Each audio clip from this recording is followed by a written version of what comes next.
ایران کے پاس اگر جوہری ہتھیار ہوں تو وہ سب سے پہلے اسرائیل کو نشانہ بنائے گا۔ وہ اسرائیل کو تباہ کرنے میں دیر نہیں لگائے گا۔ امریکی صدر ڈونلڈ ٹرمپ کا خدشہ۔ وائٹ ہاؤس کی تعمیری سائٹ کے دورے میں میڈیا سے گفتگو میں صدر ٹرمپ نے کہا ہے کہ ایران کے پاس ہتھیار آ گیا تو سوال بس یہ ہوگا کہ وہ اسے پہلے منٹ میں استعمال کریں گے، پہلے گھنٹے میں یا پہلے دن۔ اس لیے ایران کو جوہری ہتھیار رکھنے کی اجازت نہیں دی جا سکتی۔ وقت محدود ہے، ایران کو ایک بڑا دھچکا دینا ہوگا۔ صدر ٹرمپ نے خبردار کیا، شاید ایران پر دوبارہ حملہ کرنا پڑے، ضرورت پڑی تو طاقتور حملہ کیا جا سکتا ہے۔ ایران کے پاس زیادہ سے زیادہ پیر تک کا وقت ہے۔ ایران پر حملے سے ایک گھنٹے پہلے سعودی عرب، قطر، بحرین، UAE کے کہنے پر فیصلہ تبدیل کیا۔ ہم سے کہا گیا تھوڑا وقت دیں، ایران معاہدہ کرنا چاہتا ہے، ہم ایران کے ساتھ مذاکرات کر رہے ہیں، امید ہے مذاکرات مزید فوجی کارروائی کی ضرورت نہیں پڑے گی۔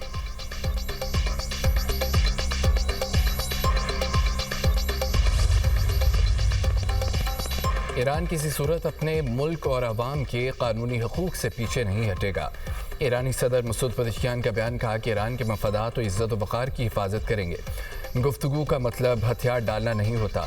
ایران کے نائب وزیر خارجہ قاسم غریب آبادی نے کہا ہے کہ ایران نے جو تجاویز امریکہ کو پیش کی ہیں ان میں ایران پر پابندیوں کا خاتمہ، منجمد فنڈز کا اجرا، بحری ناکہ بندی کا خاتمہ شامل ہے۔ لبنان سمیت تمام محاذوں پر جنگ ختم کرنا اور ایران کے قریبی علاقوں سے امریکی افواج کے انخلاء اور تباہی کے ازالے کے لیے ہرجانے کی ادائیگی بھی تجاویز کا حصہ ہے۔ مزید کہا کہ جارحیت کا فیصلہ کن جواب دینے کے لیے تیار ہیں۔ ایرانی فوج کے ترجمان محمد اکرمینیا کہتے ہیں کہ تہران جارحیت کی صورت میں نئے محاذ کھولنے کے لیے تیار ہے۔ ایران کا محاصرہ کیا جا سکتا ہے اور نہ ہی شکست دی جا سکتی ہے۔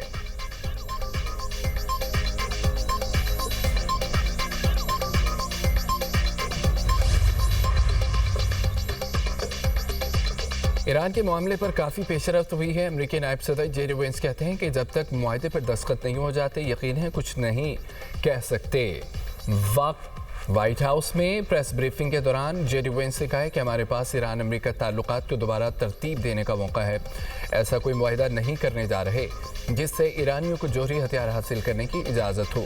ہم بالکل تیار و مکمل الرٹ ہیں۔ پاکستان میں ایران کے ساتھ 21 گھنٹے طویل مذاکرات کیے، ضرورت پڑی تو فوجی کارروائی دوبارہ شروع کی جا سکتی ہے۔ ایرانی یورینیم کی روس منتقلی سے متعلق کوئی پلان زیر غور نہیں۔ پاکستان اپنی خود مختاری اور علاقائی سالمیت کے دفاع کے لیے ہر قیمت ادا کرے گا۔ وزیراعظم شہباز شریف کا command and staff college Quetta میں خطاب، کہا 1 سال قبل بھارت نے پاکستان پر جارحیت مسلط کی، دشمن نے خود کو ہم سے زیادہ طاقتور سمجھنے کی غلطی کی۔ پاکستان کی فضائی برتری اور میزائلوں کی صلاحیت نے دشمن کو سبق سکھا۔ دشمن پاکستان کا سکھایا سبق کبھی فراموش نہیں کر سکے گا۔ سفارتی محاذ پر بھی پاکستان کے سچ پر مبنی موقف کو پذیرائی ملی۔ فیلڈ مارشل کی قیادت نے دفاع وطن کے قومی یقین کو مزید مضبوط کیا۔ آپریشن غضب للحق دہشت گردوں کے خلاف پوری قوت سے جاری ہے۔ پاک سرزمین سے دہشت گردی کا عنصر ہمیشہ کے لیے ختم کر کے دم لیں گے۔ پاکستان نے خطے میں قیام امن کے لیے بھرپور سفارتی کاوشیں کی ہیں۔ پاکستان کی مخلصانہ سفارتکاری کے نتیجے میں جنگ بندی ممکن ہوئی۔ امن کوششوں کا مثبت جواب دینے پر صدر ٹرمپ اور ایرانی قیادت کو خراج تحسین پیش کرتا ہوں۔ وزیر اعظم کا فلسطینی عوام کے حقوق کی حمایت کے عزم کا اعادہ کیا گیا۔ کہا کہ مسئلہ فلسطین کا واحد منصفانہ حل آزاد فلسطینی ریاست کا قیام ہے۔ مقبوضہ کشمیر کے عوام کی جدوجہد آزادی کی سیاسی، سفارتی، اخلاقی حمایت جاری رکھیں گے۔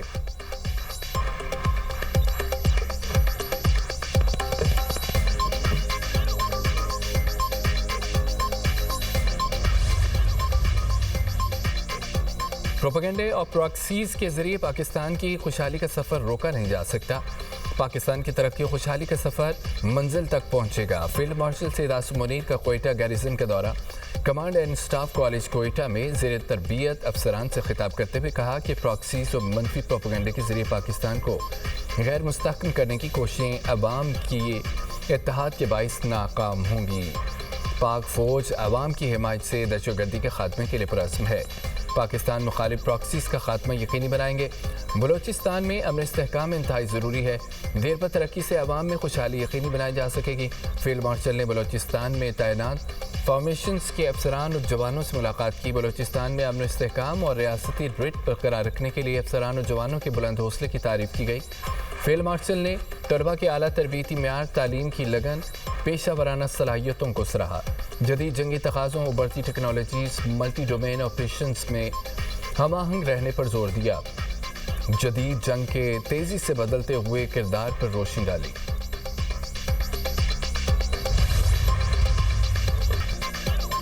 اقوام متحدہ کے جوہری نگران ادارے IAEA کے سربراہ رافیل گروسی نے متحدہ عرب امارات کے جوہری پلانٹ پر حملے کے ممکنہ خطرات سے خبردار کرتے ہوئے کہا کہ ایسا حملہ بڑے پیمانے پر تابکاری کے اخراج کا سبب بن سکتا ہے. رافیل گروسی نے اقوام متحدہ کی سلامتی کونسل کے خصوصی اجلاس سے خطاب کرتے ہوئے مزید کہا کہ حالیہ حملے کے بعد پلانٹ کی بجلی بحال کر دی گئی، جو جوہری تحفظ کے لیے ایک اہم پیش رفت ہے. تاہم انہوں نے خبردار کیا ہے کہ اگر براکر نیوکلیئر پاور پلانٹ کو براہ راست نشانہ بنایا گیا تو اس کے انتہائی خطرناک نتائج برآمد ہو سکتے ہیں. گروسی کے مطابق اگر حملے کے نتیجے میں پلانٹ کو بجلی فراہم کرنے والی لائنیں ناکارہ ہو جائیں تو ری ایکٹرز کے کور پگھلنے کا خطرہ بڑھ سکتا ہے، جس کے نتیجے میں تابکاری پھیل سکتی ہے. بدترین صورتحال میں حفاظتی اقدامات بشمول لوگوں کے انخلا ناگزیر ہو سکتے ہیں. امریکہ کی جانب سے ایرانی بندرگاہوں کی ناکہ بندی جاری ہے. امریکی سینٹرل کمانڈ کے مطابق اب تک 89 تجارتی جہازوں کا رخ موڑا گیا. امریکی بحری ناکہ بندی جاری ہے. ایرانی بندرگاہوں میں آنے اور وہاں سے جانے والی تجارتی سرگرمیوں کو روکا جا رہا ہے.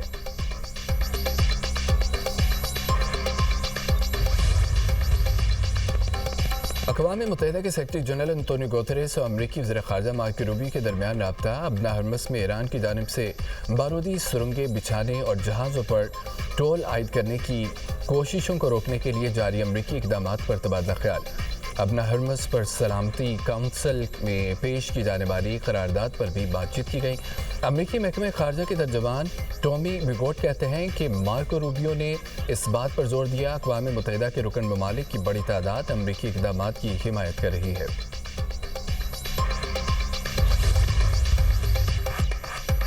ترکیہ صدر کا ابنا ہرمس کو فوری کھولنے پر زور. صدر رجب طیب ایردوان کی یورپی کمیشن کے صدر کے ساتھ ٹیلی فونک گفتگو. کہا کہ خطے میں جنگ بندی کے تحفظ اور امن کے لیے کوششیں جاری رکھے ہوئے ہیں. اسرائیل پر بین الاقوامی دباؤ بڑھانا ضروری ہے. ترک صدر نے الزام عائد کیا ہے کہ اسرائیل خطے میں تنازعات کو جاری رکھنا چاہتا ہے.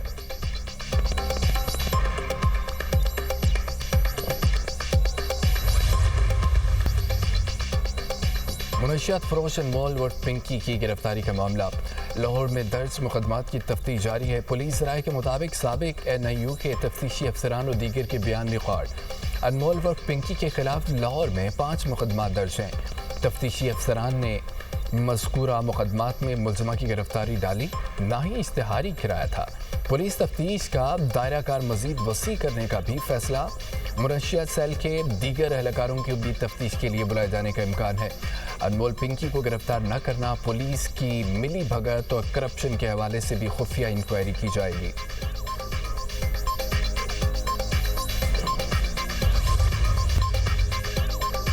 اسرائیلی فورسز کی بین الاقوامی پانیوں میں غزہ امدادی فلوٹیلا پر جارحانہ کارروائیاں. صہیونی فوج نے گلوبل سموتھ فلوٹیلا کی ایک اور کشتی قبضے میں لے لی.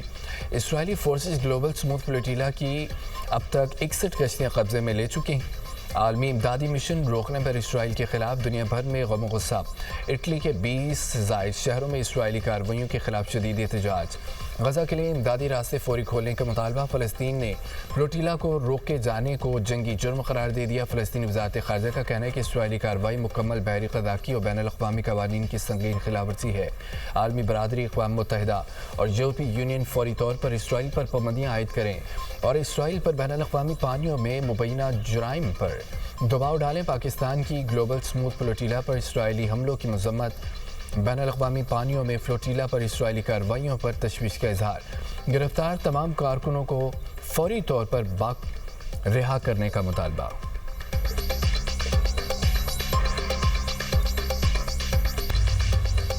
بالائی علاقوں میں مغربی ہواؤں کا نیا سلسلہ داخل. خیبر پختونخوا اور گلگت بلتستان متاثر ہوگا. محکمہ موسمیات کا الرٹ جاری. شدید بارشوں، طغیانی کا خدشہ.